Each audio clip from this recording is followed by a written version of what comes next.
2023년 가을에 다들 기억하실 겁니다. 그 너무나 예상 밖의 그 말도 안 되는 일들이 벌어졌었죠. 예, 그때 이제 이 검찰이 청구한 악의적인 정말 그 체포동의안, 구속영장, 네, 청구를 했을 때 이걸 국회에서 당연히 이걸 기각을 해야 되는데 민주당이 이탈표가 그 당시에 한 30여 표. 예, 39명 정도가 나와가지고 깜짝 놀랐죠. 그래서 이제 이 사건, 당연히 이런 것들 이제 우리 민주 시민들이 이 사건을 기억하고, 작년에 이제 공천 때 다 경선에서 떨어지도록 네. 정말 우리 당원들이 열심히 시민운동 하다시피 해서 이렇게 떨어뜨렸는데, 아무튼 이 사건 다들 기억을 하실 겁니다. 이번에 이제 그 이재명 대표가 유튜브 채널 매불쇼 영상에 나와서 그 당시를 좀 회상을 하면서, 이게 왜 논란인지 모르겠습니다만, 아무튼 이재명 대표가 이런 발언을 했습니다. 그 당시에 검찰이 수사를 하는 과정에서, 당내 일부가 뭔가 좀 짜고, 이런 일들을 벌인 것으로 추정한다. 증거는 없지만 여러 가지가 악의를 맞춰봤을 때 그 당시엔 몰랐지만 나중에 좀 이렇게 악의를 맞춰보니 좀 짜고 한 것이 아닌가 그렇게 의심을 한다라고 발언을 했습니다. 사실 이거 민주당원들 누구나 다 추정하고 있는 일이고 그랬던 일인데 이재명 대표가 이것을 발언한 걸 가지고 지금 많은 일이라고 해야 될까? 하여튼 일부, 항상 이렇게 떠들기 좋아하시는 분들이 또 항상 이렇게, 이구동성으로 사과하라. 이재명 대표 사과하라. 이렇게 또 외치고 있어서 당내에서 잠깐 좀 소란은 있는데, 제가 볼 때는 주말 지나면은 다 없어질 소란 같긴 합니다만, 어쨌든 이재명 대표의 그 발언의 맥락은 좀 정확하게 시청자들 여러분께 좀 전달을 해드려야 될 것 같아서 저희가 매불쇼 영상을 좀 짧게 좀 준비를 좀 해왔거든요. 이거 보고 더 말씀 이어가도록 하겠습니다. 근데 저는 이게 언제 할까? 그거야 지들 편한 대로 아무 때나 제일 유리한 시점을 골라 할 텐데 언젠간 할 줄 알았던 거죠. 그런데 딱 그때 표결을 했는데 가결 되겠다. 와. 왜냐면 그 전에 제가 들은 얘기가 있거든요. 근데 그 검찰이 수사하는 과정에서 벌인 일, 그 타임 스케줄에 따라서 한 일, 이런 것들하고 당내에서 이렇게 저렇게 움직이면서 나한테 비공식적으로 요구한 거, 협상으로 제시한 거, 이런 걸 맞춰보니까 이미 다 짜고 한 짓이거든요. 누가 짜요? 당내 일부하고. 검찰이요? 거의 비슷하게 맞춰져 있더라고요. 에? 이건 너무 아니 짰다는 거 증거는 없고. 그러니까 그렇게 추측이지. 이제 추정하신다는 거죠. 이렇게 연관성이 있어요. 타임이. 아니 민주당이 예를 들면 6월달에 누군가를 만났는데 그분이 저한테 사법 처리될 거니까 당 대표를 그만둬라. 그만두지 않으면은 일이 생길 것 같으니까 본인을 위해서나 당을 위해서나 사퇴를 해라. 민주당 의원이요? 민주당에서 유력한 분이 유력한 분이. 그렇게 얘기를 해서 너무 근데 시점도 정해줬단 말이에요. 언제까지 와 이렇게 시한을 주고. 네. 와, 야 근데 이거는 그게 나중에 보니까 영장 청구 시점하고 딱 거의 맞아 떨어져요. 소름. 이거 뭐야? 이게 다 이렇게 나중에 알게 된 사실인데 그때는 추측만 했지만 나중에 거의 확신하게 된 거죠. 와. 그리고 그때 당시에는 내가 그걸 거절했기 때문에 네. 사퇴하면은 봐준다. 네. 사퇴 안 하면은 영장 동의해서 구속시킨다. 그래서 저희는 그럼 구속되면은 내가 옥중에서라도 내가 사퇴하지 말아야지 이런 계획도 다 짜고. 와 대단하시다 진짜. 파워 J 스타일. 아니 그러니까 진짜 대단하셔. 그거를 이제 왜냐하면 A안 B안 네. 만약의 경우에 안 다 해놓고 우리 최고 지도부들하고 다 의논해서 비상사태가 벌어질 가능성이 높으니 그때는 이렇게 하자 이런 거 다 해놓고 했는데 가결된 거죠. 예상한 대로.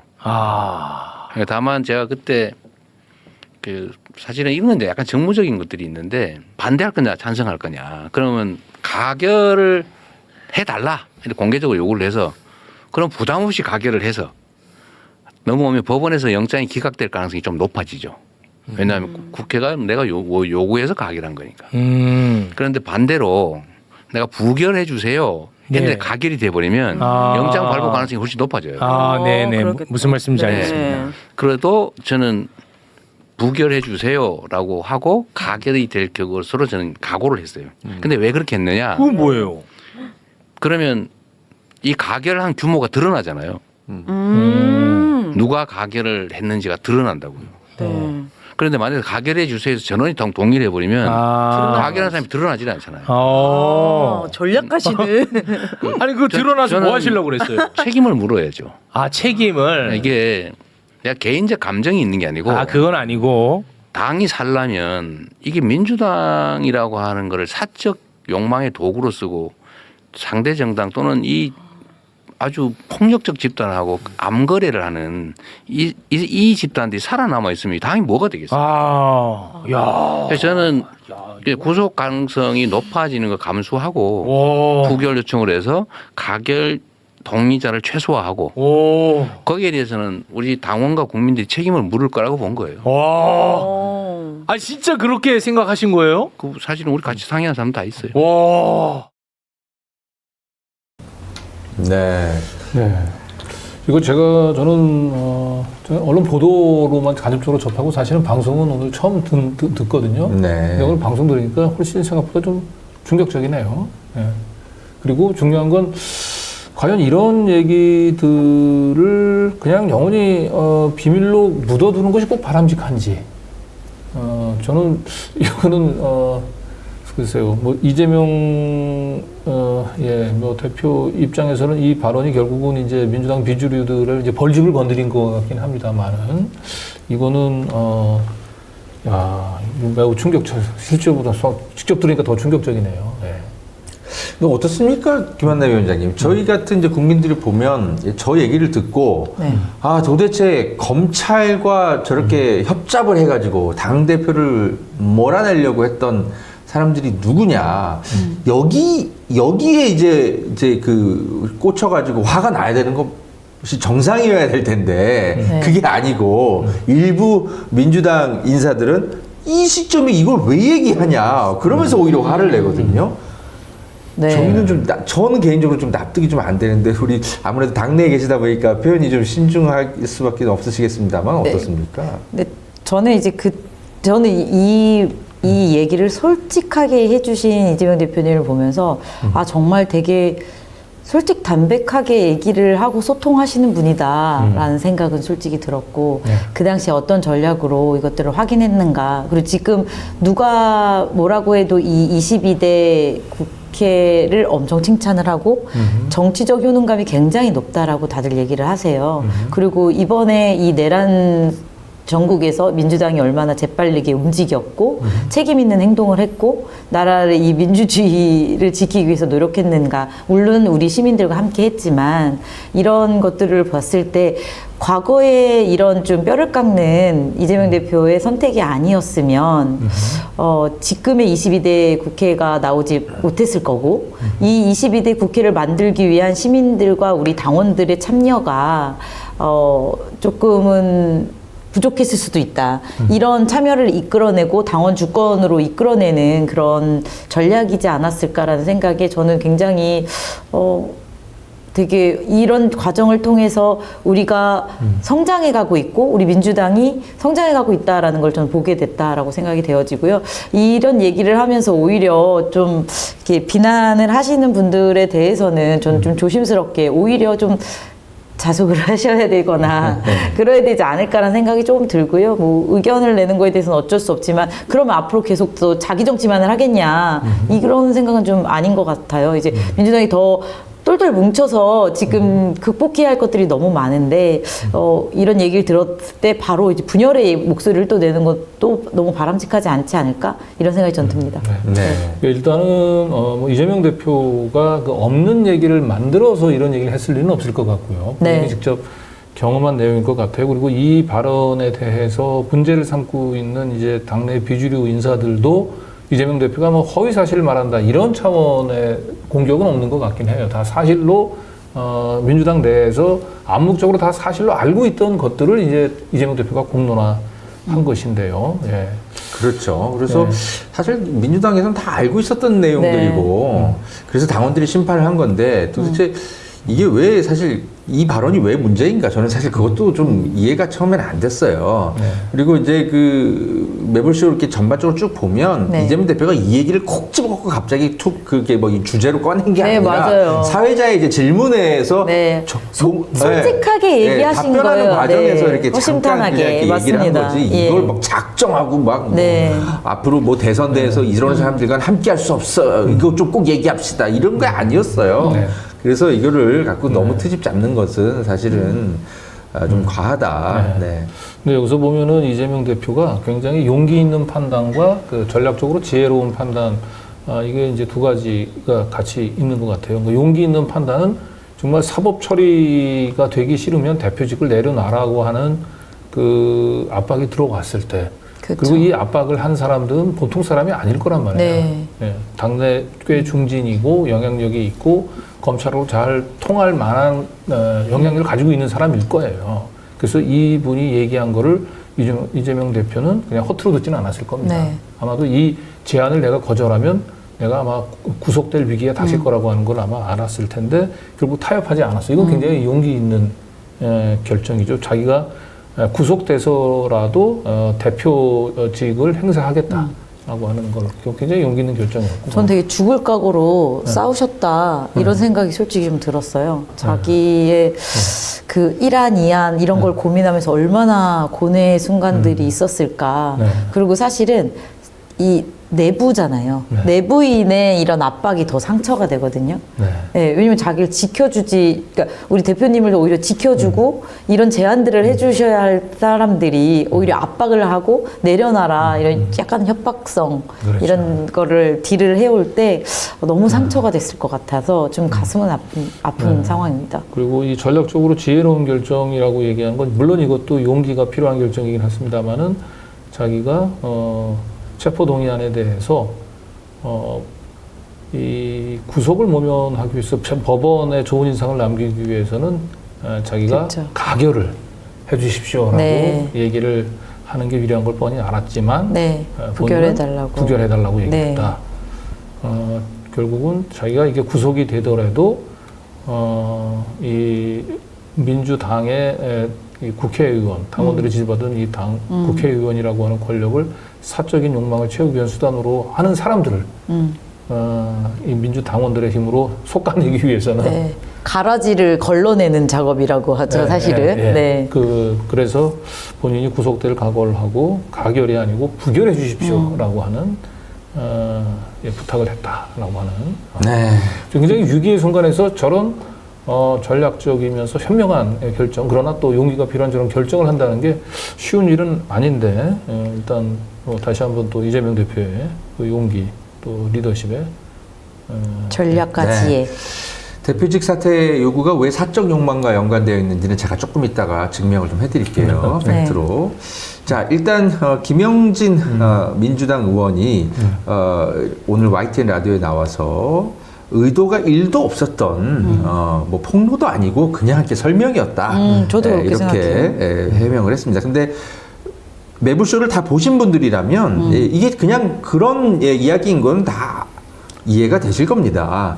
그래서 이재명 대표는 일단 작심 발언은 아니었다. 그렇죠. 네, 그냥 얘기가 나오는 과정에서 질의응답하는 과정에서 이제 나온 이야기. 그러나 이재명 대표도 사람인지라 이게 얼마나 머릿속에서 네. 서운하고 섭섭하고 뭐 그런 마음. 그렇죠. 상처가 되죠. 그렇죠. 네. 네. 자, 김영진 의원에게 이렇게 설명했다고 합니다. 그러니까 이제 이게 검찰과 짜고 나는 그렇게 일을 벌였다라고 생각한다라고 말을 한 건데 그게 그렇게 확대 해석되는 거냐. 네, 이렇게 이렇게 김영진 의원에게 네. 오히려 이렇게 반문했을 정도로 사실 나는 그런 어떤 뭐 당에서 그 당시에 있었던 일을 뭐 폭로하거나 이런 그런 의도는 1도 없었다. 네, 이렇게 해명을 했다고 대신 전했습니다. 김영진 의원이. 자, 뭐 방송을 보신 여러분도 그렇게 느끼실 것 같습니다. 자, 다만 어쨌든 고민정, 김두관, 김부겸, 박용진, 네, 이런 분들 뭐 때는 이때다 싶었을까요? 항상 그냥 뭐 정말 이재명 대표가 무슨 말을 하면 네, 항상 그 본질을 이렇게 듣기보다는 항상 뭐 트집거리를 늘 찾기만을 바라고 계신 것 같은가. 제 표현이 좀 과합니까? 네, 아무튼 항상 이렇게 네, 입장을 또 냅니다. 그럼 또 언론들이 대서특필하고 있습니다. 네. 굉장히 참 보면 좀 잔인한 것 같아요. 네. 그죠? 좀 이 정치 검찰의 이 사법 이 사냥에 계속해서 쫓기다 결국은 구속 위기에 처해 있고 이 단식 투쟁까지 했었던 그 대표를 눈앞에 두고 정치 검찰에 먹잇감을 제공하는 것에 가결 투표를 했었던 그 민주당의 그 의원들, 그런 의원들 가운데서 누가 용기 있게 저는 반성을 했다는 얘기를 듣지도 못했고, 사실 이런 얘기가 나오면 그 부분들에 대해서 그런 선택을 했었던 그 의원들에 대해서 맹성을 촉구하는 발언들이 먼저 나와야 되지 않을까 싶은데. 예. 근데 저 발언들 가만히 보세요. 보시면 흥미로운 구석이 있습니다. 왜 없는 사실을 이야기하냐? 그런 얘기는 없어요. 단 한 명도 그런 얘기는 안 하는 그러니까, 거. 그걸 왜 왜 꺼내냐. 이제 와서 이런 얘기를 하냐? 다 발언들이 이런 맥락입니다. 그러니까요. 그러니까 이재명 대표에게 저런 압박은 있었던 겁니다. 뭔가 네. 뜨끔? 저분들은 다 아는 거예요. 네. 고민정, 김두관, 김부겸, 박용진 씨는 이재명 대표가 겪었던 그 부당한 시간들을 알고 있었던 거 아닌가 싶습니다. 네. 네. 그래요. 이 부분 관련해서 일단 이 대표 측근 네. 우리 취재 제가 사실 누군지를 좀, 당연히 기자라면 저런 이제 얘기가 나오면 누군지 취재를 해야죠. 왜냐하면 부당한 압박이기 때문에. 그래서 저도 좀 취재를 해봤는데, 다만 이제 이재명 대표가 주변 인물들에게, 측근들에게 사실 누가 그랬어 라고 설명을 하지는 않았던 것 같습니다. 지금까지 제가 계속 접근을 해보는데 다들 잘 몰라요. 네. 그런데 다만 이제 이재명 대표가 저런 이렇게 발언을 한 걸 가지고 몇몇 의원들이 또 한마디씩 얻는 것에 대해서는 그냥 장기말을 두는 것과 같은 행위라고 그냥 보기 때문에 그것에 대해서 이 대표가 더 언급을 하면서 반박을 하지는 않을 것으로 알고 있다. 네, 이렇게 답변을 했습니다. 네. 자, 그런데 그 이재명 대표의 말이 얼마나 설득력 있는지 다시 우리가 타임라인을 복귀해 보면 네. 금방 알 수가 있어요. 보십시오.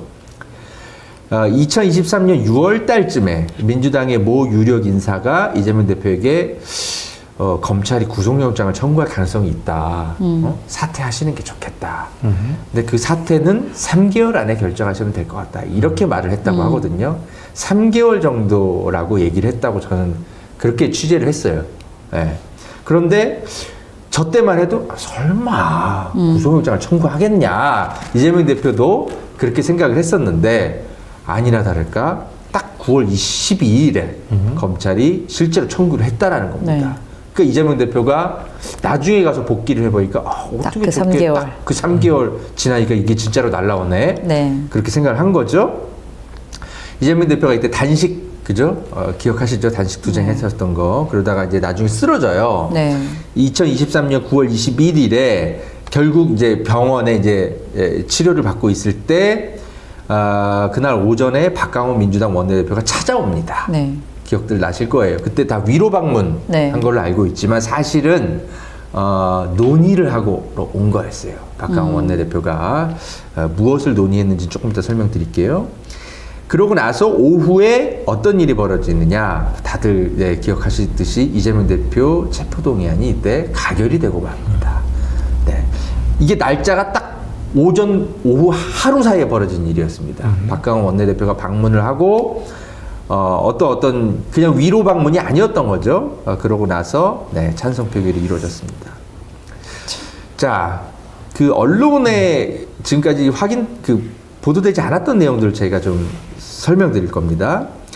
그때 그 박강원 원내대표가 이재명 대표를 찾아왔을 때 그냥 그 위로 이렇게 병문안 이렇게 온 것이 아니었습니다.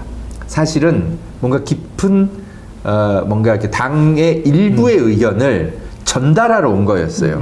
그 흔적은 당시 민주당 이소영 원내대변인의 발표를 통해 약간 간접적으로 읽혀요. 자, 보십시오. 박강원 원내대표가 이렇게 말을 했다고 하거든요. 향후 당 운영과 관련해서 통합적 당 운영에 대한 의지를 명확히 한다고 이재명 대표가 밝혔다라고 박강원 원내대표의 표현을 민주당 이소영 원내대변인이 대신 전합니다. 자, 이거 보세요. 지금 생사를 오락가락 하던 네. 저 그 순간에 병원에 굳이 찾아와서 박강원 원내대표 앞에서 이재명 대표가 저 얘기를 굳이 한 건 뭐겠습니까? 통합적으로 당 운영할 거예요. 네. 네, 지금 저게 지금 급합니까? 저 얘기를 밝힌 건 박강원 원내대표가 뭔가를 압박을 했기 때문에 그거에 대한 화답 차원에서 네. 이재명 대표가 그렇죠. 저 쓰러져 있는 가운데서도 답변을 한 거죠. 자, 여기서 이제 이소영 원내대변인이 좀 더 얘기를 합니다.